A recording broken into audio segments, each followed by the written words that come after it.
আসসালামু আলাইকুম বন্ধুরা, তোমরা সবাই কেমন আছো? আশা করি সবাই ভালো আছো। ইনশাল্লাহ আমি ভালো আছি, আশা করি তোমরাও ভালো থাকবে।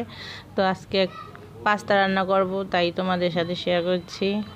এই তো আমি মুরগিগুলো ছোট ছোট পিস করে কেটে নিচ্ছি, তারপরে হলুদ মরিচ লবণ দিয়ে সুন্দর করে মাখিয়ে 20 মিনিটের মতন রেখে দিচ্ছি। তারপরে এই আমি ফ্রাই করে নিচ্ছি।